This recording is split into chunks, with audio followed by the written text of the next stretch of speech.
Et tous les entrepreneurs, tous les secteurs d'activité qui prennent un numéro pour dire quand est-ce que vous allez nous rouvrir.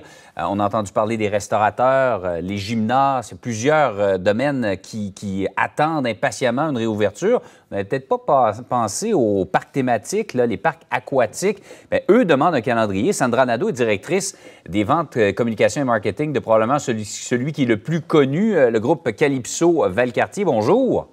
Bonjour. Expliquez-nous donc, vous attendez, vous êtes un peu dans une catégorie à part, là, les parcs aquatiques, mais vous attendez un calendrier là, plus précis de la part du gouvernement. Oui, vraiment et rapidement parce que nos infrastructures demandent beaucoup de temps de préparation. Alors, avec l'été qui est quand même assez court au Québec, là, il n'est pas minuit moins une, il est minuit et 5 pour nous. On doit absolument avoir un calendrier de réouverture pour être capable de se préparer et embaucher nos gens rapidement. Oui, donc vous, normalement, vous ouvrez à quelle date? Normalement, l'ouverture était prévue pour Valcartier le 9 juin, c'est-à-dire mardi prochain. Là, on oublie ça, c'est certainement pas le 9 juin que vous allez être capable d'ouvrir. Vous avez besoin de combien de temps entre le feu vert des autorités pour être en opération? On a besoin d'un minimum 3 à 4 semaines de préparation. Alors, on peut pas nous dire aujourd'hui, vous pouvez ouvrir samedi, on sera pas en mesure de le faire. Puis, on peut pas non plus engendrer trop de travaux et de dépenses sans savoir ce qu'on pourra opérer et de quelle façon. Alors, il y a un guide qui a été déposé à la santé publique en début de la semaine dernière au nom de tous les parcs aquatiques du Québec.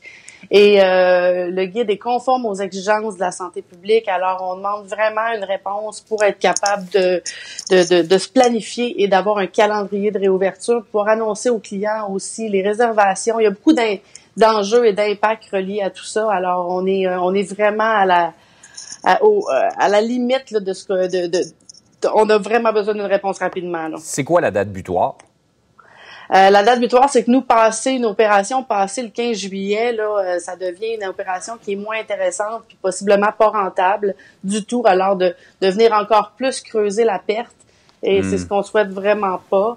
Ce qu'on a été surpris d'apprendre, c'est en fin de semaine, ils ont autorisé, le ministère de la Santé a autorisé l'opération des piscines publiques à compter de samedi et des jeux d'eau publics.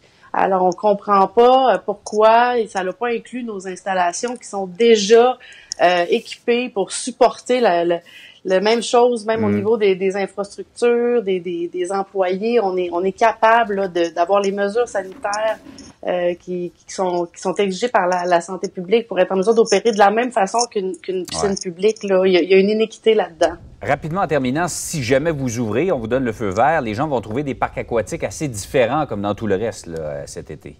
Certainement, mais on va tout faire pour que l'expérience soit tout aussi agréable. On va opérer à peu près entre 30 et 50 % de notre achalandage régulier. Les gens devront réserver leur journée pour être certains d'avoir leur place. Puis avec ces mesures-là, on va être capable facilement d'avoir une distanciation physique et de respecter l'ensemble des exigences de la santé publique au niveau des mesures d'hygiène. Puis les gens au moins auront un petit peu l'impression de pouvoir profiter de l'été puis de s'amuser chez nous dans nos parcs. Les files d'attente, les réservations, ça va maintenant faire partie de notre vie dans toutes les sphères d'activité avec ce qu'on vient de vivre. Merci beaucoup d'avoir fait le point avec nous ce matin. Merci.